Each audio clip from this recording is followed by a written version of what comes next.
Hey guys, what's up? I have a great, I saw this awesome picture, the picture below here. Know the rules like a pro in my favorite Facebook group. It's called Matter, Matter period. Check it out. I feel like positive, motivational stuff. My great friend Bill Wade, who runs the instructor candidate school, the National BMW CCA instructor candidate program. Guy is amazing. Grumpy old bastard, but he's just a teddy bear on the inside. He doesn't let anybody know that. Calling you out, Bill. Um, he was the guy on the lead follow MSF video, guy that always sipping bourbon. Anyway, my favorite Facebook group, and this picture came out, and for some reason I thought, this applies to racing. And then I thought of you guys because I love passing on information and stories, especially ones that I've spent zillions of dollars to learn very valuable lessons. So there's three of them I thought of. Thought of one, then I thought of two, then I thought of three. And ironically, they're all racing related, pro racing related.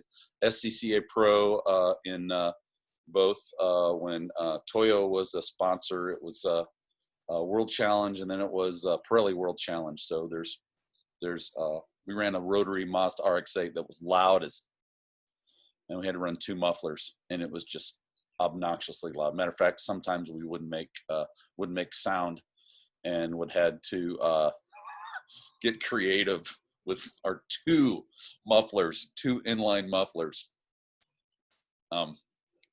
So here you go. And this all has to do with knowing the rules like a pro. We're in 2010. We're in St. Pete Grand Prix. It's with IndyCar, Indy Lights. I think maybe Trans Am was there, or somebody else, F2000, and us. We were, it was a big Lollapalooza, and we were not the opening act, right? That was IndyCar. If you don't know St. Pete Grand Prix, watch it. It's freaking awesome. It's in downtown St. Pete, so you're literally racing through stop signs and stoplights, and there's the backside of no parking and speed limit signs, and there's street signs, right? And it's just freaking cool as all get out. They remove the traffic lights, and it's on the come down. You use the airport runway, local, like a metro type airport right there on the water. Big not commercial jets, but private jets land, and it's just freaking, it's awesome. Now the challenge with a street course is they have concrete walls that go like this. You've probably seen them a lot of Australian D8 Supercar series. They'll have those, and when there's a crash, man, it's just like so there's no track out. And it reminds me of another story about how we would bend our mirrors in, or how our mirrors would get bent in, because as you go to track out, you use all the track. There's a concrete wall there that pushes your mirror in. So that was always rad when you finished the race and you saw your mirror was pushed in, you were using all the track. Too many stories, but I want to get to the point. I'm going to try to limit it to three, again, based around the rules. So we're there. Our goal was always we would call it first on grid. If we were first on grid at the track, we knew that we were totally prepared. Again, first on grid. Think about that. That applies right now. If you're running late all the time, it means you're doing something else and ain't working, unless you're an instructor. And in that case, thank you for prioritizing your student. But if you don't have instructor duties, there's absolutely no reason why you shouldn't be first on grid, sitting there taking a nap going, all my shit's figured out. Okay?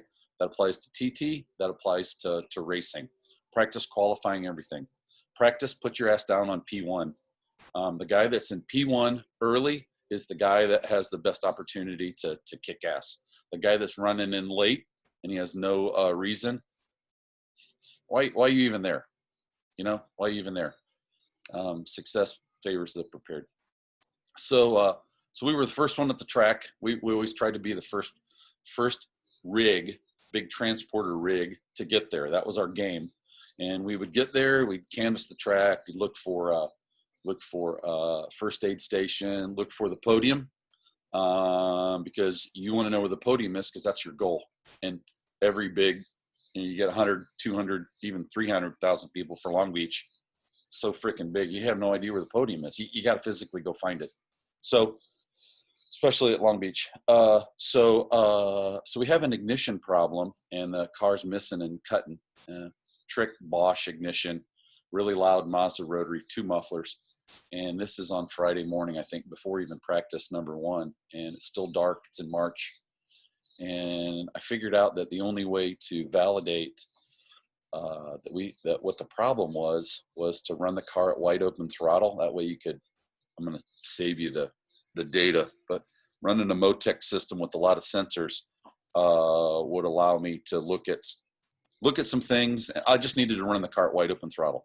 Did I mention we're freaking at an airport in downtown St. Pete, you know, with cops fucking everywhere? It's not like there's easy places to do this.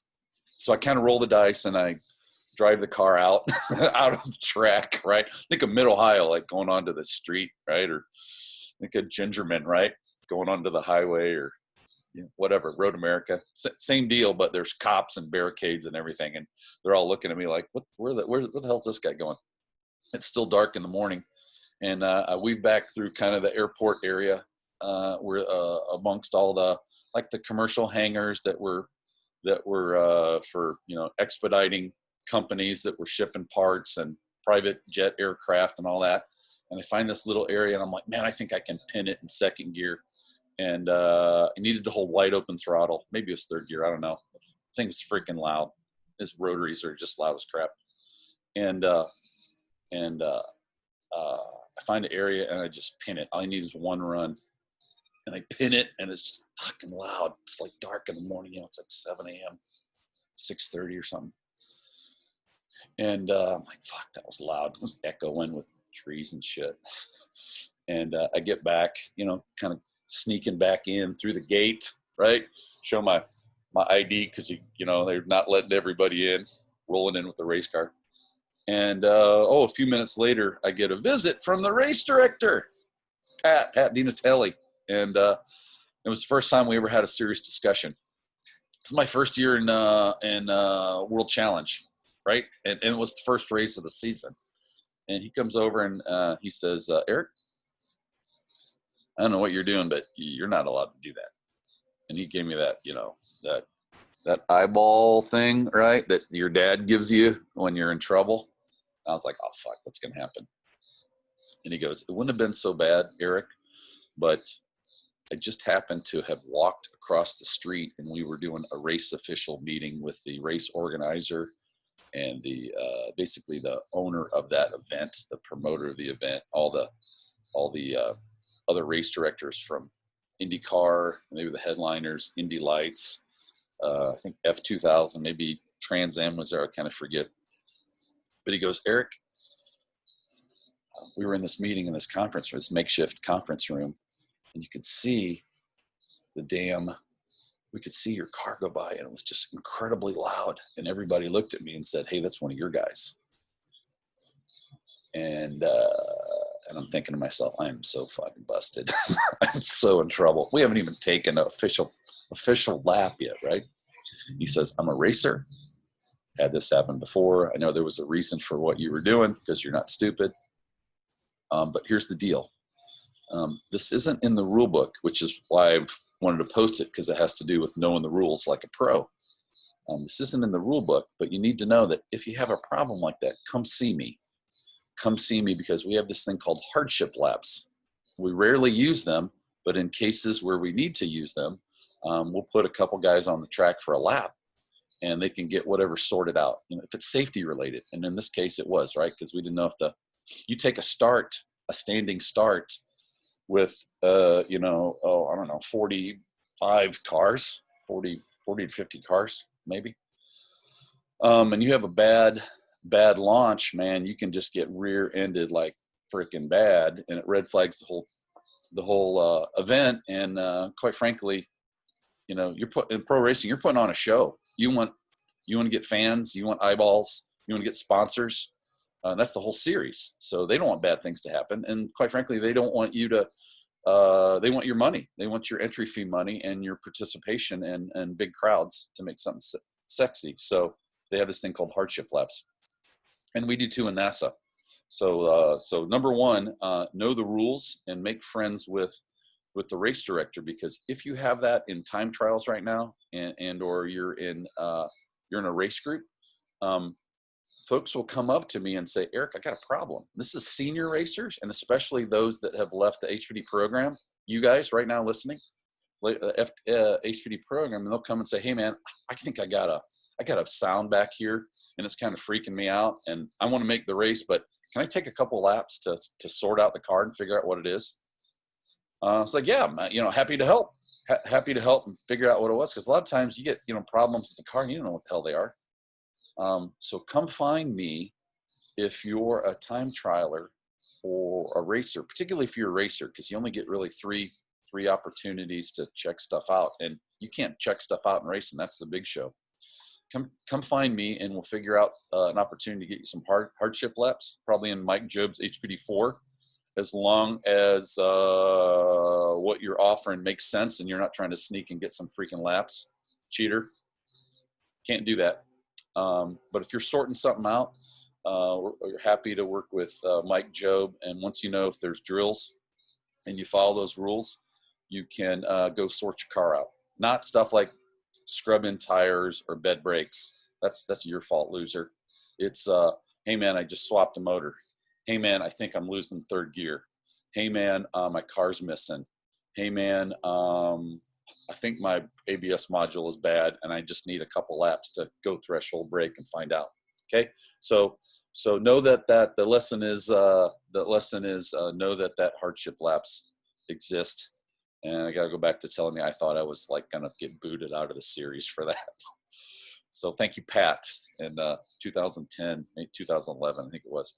2010. The second thing, also a racing story, 2010 Pirelli World Challenge, I think it was at Mid-Ohio. And I remember my man, Jay Andrew, was on the radio. Home track, right? Got all my friends and family there. We were running killer in, out of maybe, I think it was 19 cars, I think, 18 or 19 cars in our touring car class. And we're just, the thing's hooked up, right? I've been planning for that race all season, practicing all season. Actually got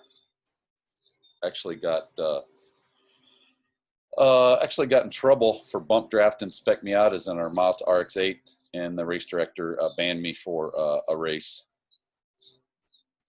Sorry, I'm scratching myself right here.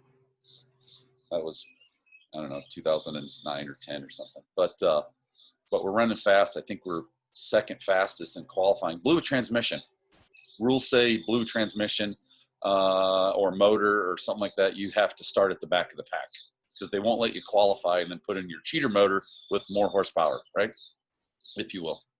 So we swapped the transmission. I think we blew second gear or something. It's a standing start, starting on the middle, the front straight, right outside of pit lane. And we're like way in the back, just like freaking way in the back. And standing start. And in front of us is GTS, and in front of them is GT. So there's like 50 cars, right?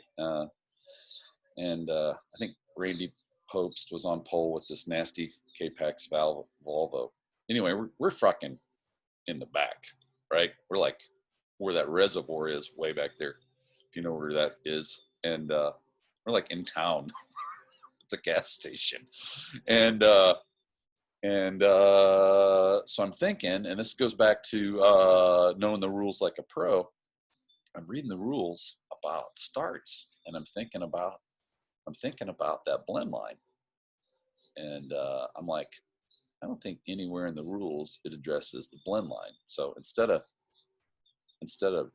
raping and pillaging the blend line going into T1, I might go confirm with the race director, that same guy, Pat, that where we met in the previous year in St. Pete. And I said something like this. So this is your pro tip. I said, Pat, I'm looking at the rules and I'm looking really close, and I do not see that it is, watch how I phrase this question. It's not a permission question. It is rule knowledge question. And this is the pro tip. I do not see that it is illegal if you were to use pit out or be the left side of the blend line for the start. And I said, would a driver, something like this, right? I'm trying to remember. Hypothetically, would a driver get penalized if they were to take the left side of the track where the blend line is for the standing start? And he looked at me, and he had to be cool, right? He's a cool character. He said, a driver will not get penalized for avoiding an incident and using the track, including the blend line. And it almost was followed by, right? But he can't say that because he's cool and he's professional. So you got to ask the question in the right way. Needless to say, we started from the back, 18th or 19th. We passed the most people on the start. I think we passed 8 or 9 people. Ended up going from last and getting on the podium in third. Set the fastest, set the track record that year until like next year got slaughtered. Fastest lap, passed the most people, and got a podium. Freaking awesome. So know the rules. Ask those questions in the right way. By the way, you can't do that in NASA. But all rule sets are different. So read them and have your crew read them. By the way, the flags are different in a lot of pro events than NASA. Or you could say really NASA is different than a lot of pro events. NASA's for club racing. You know, it's in that category that's for the grassroots weekend warrior. So a lot of things are different. Know the rules, read the rules, have your crew read the rules. So that was a neat one. You know, think about that. I think we passed like 3 people just in that corner, right? Planned on it. Accidentally had to avoid somebody. Wow. It's killer. Standing start, you're going kind of slow, right? Probably third gear by the time we got there back from the carousel.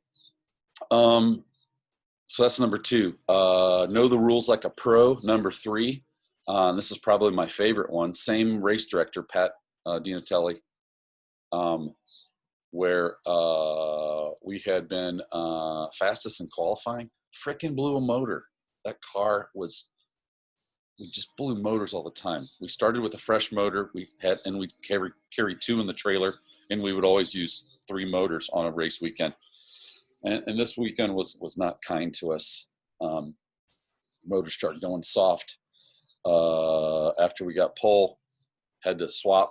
Actually, didn't have any other motors to swap. And it was a double race weekend with Robert Stout and I going like this. And we had to do well at VIR, which is quite frankly my home track, one of my favorite tracks. Mosport, number 1, VIR, number 2. Very similar nuances. High speed, elevation changes, usually rises where you got to dance the car. Super fun. 100 miles an hour, right? Woo. So freaking blow our last motor, and it's a double points weekend, and we're in second place, and we got to do well. And quite frankly, Robert's got to do bad. And then we were behind in points, so we needed to both catch up and get ahead. And it was a double race weekend.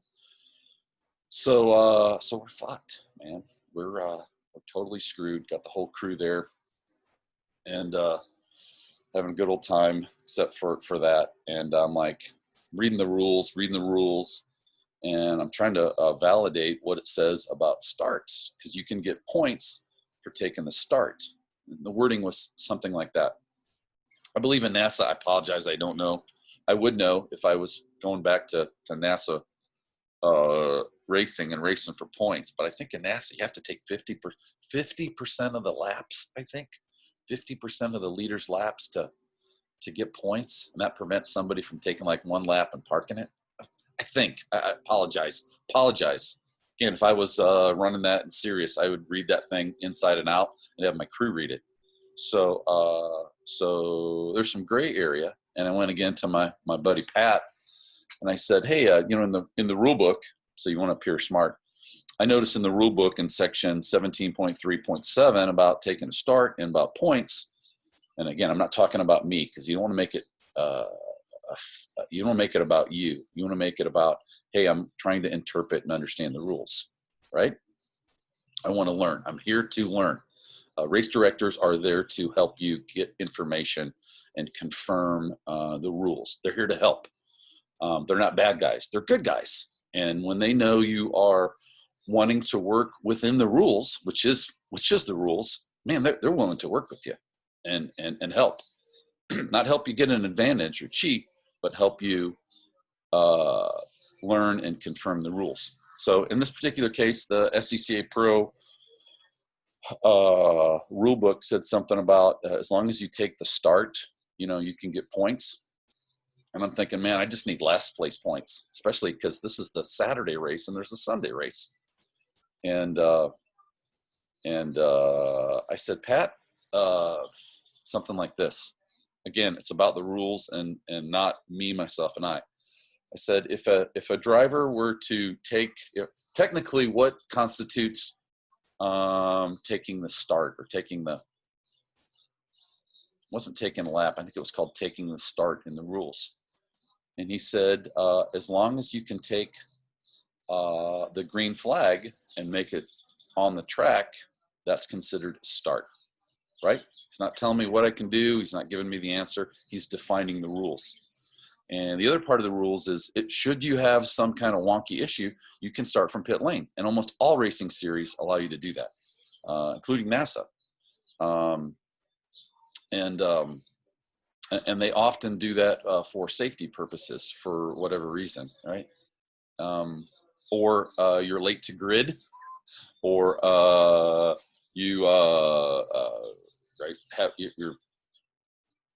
we're starting from pit lane. Well, the car wouldn't run, but it would run. I think Eric Arms, little E, our crew chief, said, that car will run on the starter. And we got points that race on Saturday, and we got points that race on Sunday by seeing in pit lane right up to the line, right up all the way to the line. And when they threw that green flag and those guys went, I ran that fucking car on the starter, probably overheated the starter just as much and it's a little bit downhill, thank goodness, just a tiny bit, enough to make it on the track past the blend line. And I threw it hard right into the grass and parked it. Frickin' stayed in the off to the wayside, just past start and finish at pit out, and watched the whole race, right? Actually put the car so I could look out and see the whole race. For 2 times we got last place points. Robert Stout ended up winning the championship. We got second. But know the rules. So know the rules like a pro, and then frickin' kill them like an artist. So there's my Friday TGIF lesson. Know the rules, guys. If it's time trials, know the rules, especially if you're going to nationals, because somebody's going to know the rules better than you, and somebody's going to use them against you because it's competitive and people fucking play that shit. You get to the high ranks, and every once in a while you'll be around a guy that's a competitor. Quite frankly, he's a dick, and he's going to play that angle on you to win a championship. It's almost dirty, but it's by the rules. Know the rules like a pro. See you guys at Gingerman. Peace out.